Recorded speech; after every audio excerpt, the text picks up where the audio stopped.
செல்வங்களே, நீங்கள் நலமோடு இருப்பீர்கள் என்று நம்புகிறேன். காற்றில் இருக்கும் ஆக்ஸிஜனை சுவாசிக்கிறோம்.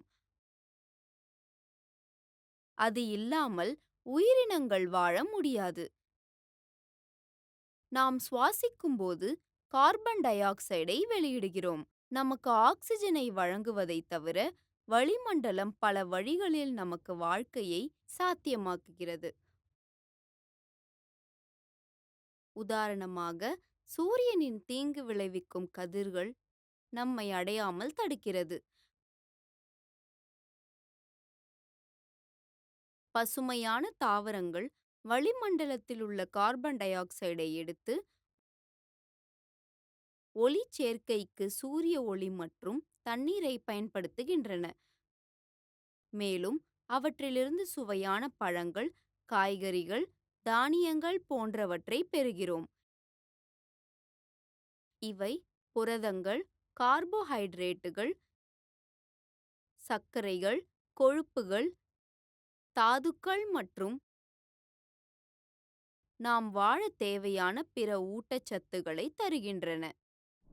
வளிமண்டல காற்றுதான் கடல்களிலிருந்து கண்டங்களுக்கு மழை வடிவில் தண்ணீரை கொண்டு செல்கிறது. எனவே வளிமண்டலம் இல்லாமல் நாம் பல்வேறு வகையான பயிர்களை வளர்க்க முடியாது. குளிர்ச்சியான பருவமழையை, மனம் வீசும் பூக்களின் வாசனையை நம்மால் அனுபவிக்க முடியாது. வளிமண்டலம் இல்லாத நிலையில் காற்று இல்லாததால் அழகான காத்தாடிகளை பறக்கவிட முடியாது. பறவைகள் வானத்தில் பறக்கவோ உயரவோ இல்லை.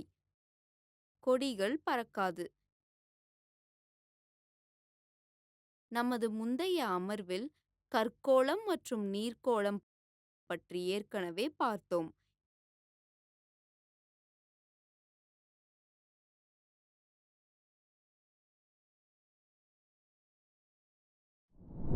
இப்போது 9ஆம் வகுப்பு சமூக அறிவியலிலிருந்து வளிமண்டலம் பற்றி விவாதித்து அறிந்து கொள்வோம். கற்றுக்கொள்வீர்கள். நீங்கள் இதை பற்றி தெரிந்து கொள்வீர்கள். வளிமண்டலம் மற்றும் வளிமண்டலத்தின் அமைப்பு, அடர்த்தி மற்றும் வெப்பநிலையின் அடிப்படையில் வளிமண்டலத்தின் அடுக்குகள். வளிமண்டலம் பூமி அல்லது மற்றொரு கிரகத்தை சுற்றியுள்ள வாயுக்களின் உறை. நுண்துகள்கள் மிகவும் சிறிய அழுக்கு.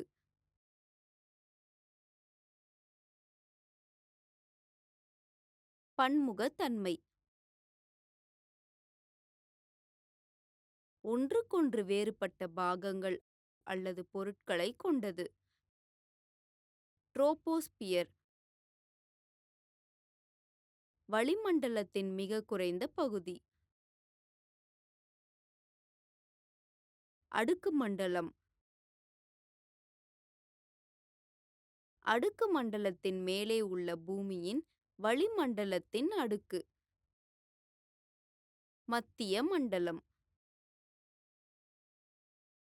மத்திய மண்டலத்தின் மேலேயும் தெர்மோஸ்பியருக்கு கீழேயும் பூமியின் வளிமண்டலத்தின் பகுதி. தெர்மோஸ்பியர். மீசோஸ்பியருக்கு மேலே உள்ள வளிமண்டலத்தின் பகுதி. எக்ஸோஸ்பியர் ஒரு கிரகத்தின் வளிமண்டலத்தின் வெளிப்புற பகுதி. கருத்து வரைபடத்தை பார்ப்போம்.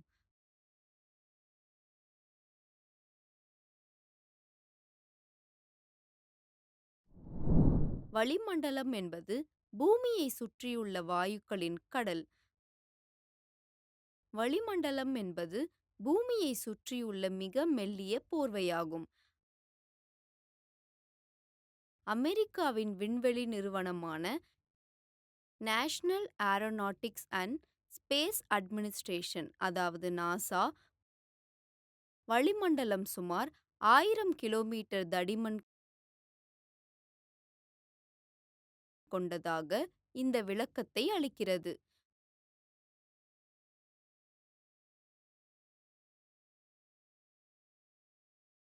பூமி ஒரு கூடைப்பந்து அளவு. வளிமண்டலம் அதை சுற்றி ஒரு மெல்லிய பிளாஸ்டிக் தாள் போல் இருக்கும்.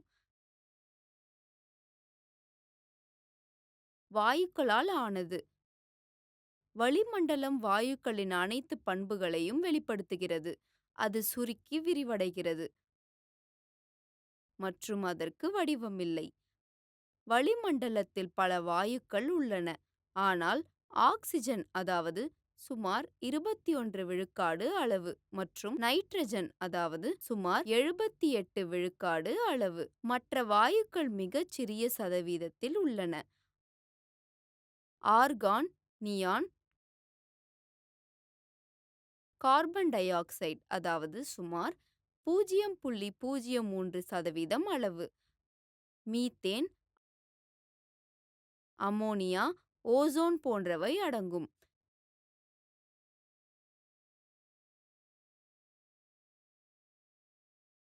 நீராவி வளிமண்டலத்தில் சுமார் 0.4% அளவை கொண்டுள்ளது. ஆனால் அதன் பெரும் பகுதி மேற்பரப்புக்கு அருகில் உள்ளது, அதாவது பூமியிலிருந்து சுமார் 6 கிலோமீட்டர் தொலைவில். வானத்தில் நீங்கள் காணும் மேகங்கள் நீராவி அல்ல, அவை நீர்த்துளிகள்.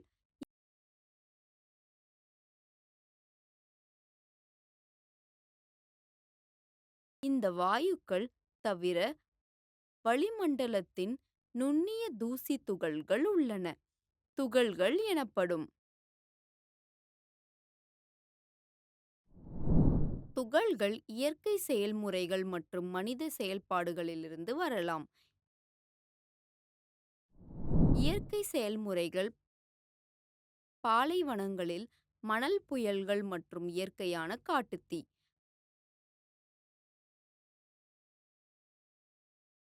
மனித செயல்பாடுகள் காடுகளை எரித்தல், பெட்ரோலியத்தை எரித்தல் மற்றும் தொழில்துறை உமிழ்வுகள். இந்த துகள்கள் பூமியில் உள்ள உயிர்களுக்கு நன்மை பயக்கும் வளிமண்டல நிலைமைகளை மாற்றும். பிரகாசமான ஆரஞ்சு சூரிய உதயம் அல்லது சூரிய அஸ்தமனம்.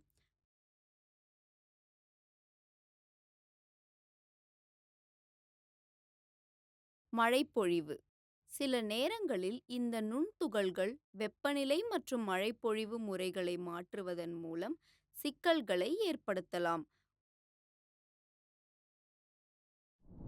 உதாரணமாக, அவை மக்களுக்கு சுவாசிப்பதை கடினமாக்கலாம், அவை இலைகளில் குடியேறலாம் மற்றும் தாவரங்களுக்கு சுவாசிப்பதை கடினமாக்கும்.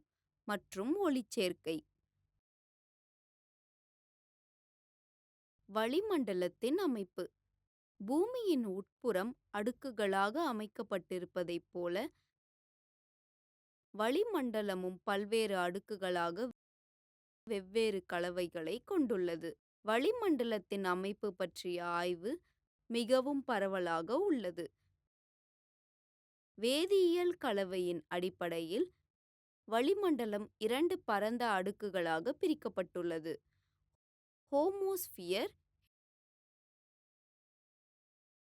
ஹெட்ரோஸ்பியர். ஹோமோஸ்பியர்.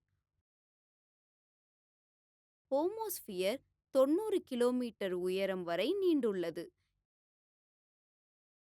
இது 3 அடுக்குகளை கொண்டுள்ளது: ட்ரோபோஸ்பியர் அடுக்கு, மண்டலம் மற்றும் மத்திய மண்டலம்.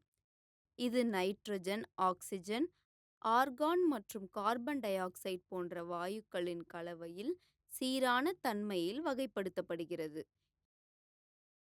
ஹீட்டோஸ்பியர். ஹோமோஸ்பியரின் 90 கிலோமீட்டருக்கு மேல் உள்ள அடுக்கு ஹீட்டோஸ்பியர் என்று அழைக்கப்படுகிறது.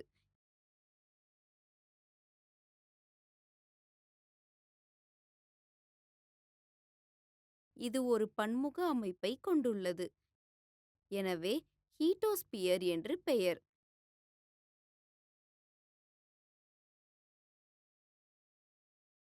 இது தெர்மோஸ்பியர் மற்றும் எக்ஸோஸ்பியர் என்று 2 அடுக்குகளை கொண்டுள்ளது. வளிமண்டலத்தை அடர்த்தி மற்றும் வெப்பநிலையில் அடிப்படையில் பல்வேறு அடுக்குகளாகவும் பிரிக்கலாம். ட்ரோபோஸ்பியர். ட்ரோபோஸ்பியர் என்பது வளிமண்டலத்தின் மிக குறைந்த அடுக்காகும். இதன் சராசரி உயரம் 13 கிலோமீட்டர் மற்றும் துருவங்களுக்கு அருகில் 8 கிலோமீட்டர் மற்றும் பூமத்திய ரேகையில் சுமார் 18 கிலோமீட்டர் உயரம் வரை நீண்டுள்ளது.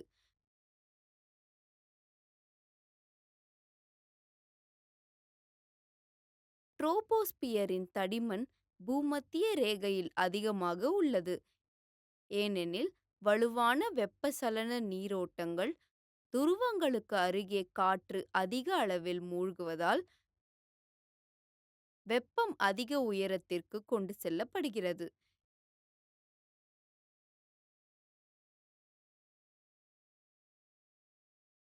இது வளிமண்டலத்தின் மொத்த வாயு வெகுஜனத்தில் சுமார் 75 விழுக்காடு மற்றும் நடைமுறையில் அனைத்து ஈரப்பதம் மற்றும் தூசி துகள்களையும் கொண்டுள்ளது.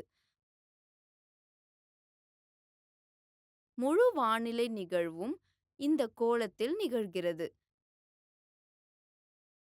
நாம் மேலே செல்லும்போது இந்த அடுக்கில் வெப்பநிலை குறைகிறது. இது சாதாரண லேப்ஸ் ரேட் என்று அழைக்கப்படுகிறது. இந்த அடுக்கில் ஒடுக்கம், ஆவியாதல், மழைப்பொழிவு, சூறாவளி போன்றவை ஏற்படுகின்றன.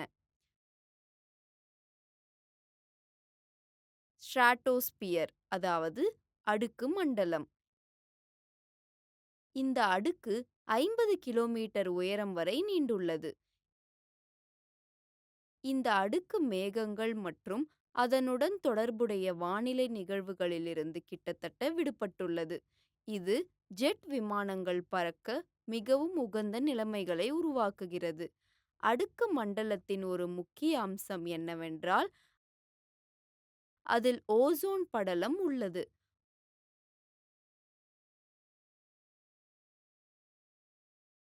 உயரம் அதிகரிக்கும் போது வெப்பநிலை அதிகரிக்கிறது. மத்திய மண்டலம். இது 80 கிலோமீட்டர் உயரம் வரை நீண்டுள்ளது. உயரம் அதிகரிக்கும் போது வெப்பநிலை அதிகரிக்கிறது. தெர்மோஸ்பியர். இது 400 கிலோமீட்டர் வரை நீண்டுள்ளது. தெர்மோஸ்பியரில் உயரத்தின் அதிகரிப்புடன் வெப்பநிலை வேகமாக உயர்கிறது. இதில் அயனிகள் எனப்படும் மின்சாரம் சார்ஜ் செய்யப்பட்டு துகள்கள் உள்ளன. பூமியிலிருந்து அனுப்பப்படும் ரேடியோ அலைகள் இந்த அயனிகளால் மீண்டும் பூமிக்கு பிரதிபலிக்கின்றன. இது அயனோஸ்பியர் என்று அழைக்கப்படுகிறது.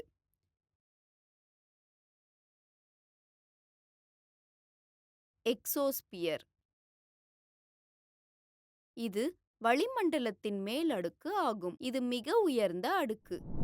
அழுத்தப்பட்டைகள் மற்றும் கோள் காற்றுகள். காற்று அழுத்தம் நம்மைச் சுற்றியுள்ள காற்று வாயு மூலக்கூறுகளால் ஆனது.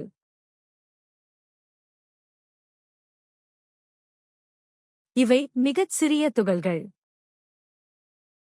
இந்த மூலக்கூறுகள் ஒன்றையொன்று அல்லது அவற்றின் வழியில் வரும் எந்தவொரு பொருளையும் தொடர்ந்து தள்ளிக்கொண்டே இருக்கும். எந்தவொரு பொருளின் மீதும் அவை இணைந்து ஏற்படுத்தும் இந்த உந்து விளைவு காற்று அழுத்தம் என்று விவரிக்கப்படுகிறது. எனவே காற்று ஒரு பொருளின் மேல், கீழ் மற்றும் அனைத்து பக்கங்களிலிருந்தும் அழுத்தத்தை செலுத்துகிறது. அது அந்த பக்கங்களில் காற்றில் வெளியிடப்படும். அதிக மூலக்கூறுகள் இருந்தால் காற்றின் அழுத்தம் அதிகரிக்கிறது. இது பொதுவாக பூமியின் மேற்பரப்பில் நடக்கும். பூமி அதன் ஈர்ப்பு விசையின் காரணமாக பெரும்பாலான காற்று மூலக்கூறுகளை அதன் மேற்பரப்புக்கு இழுக்குகிறது.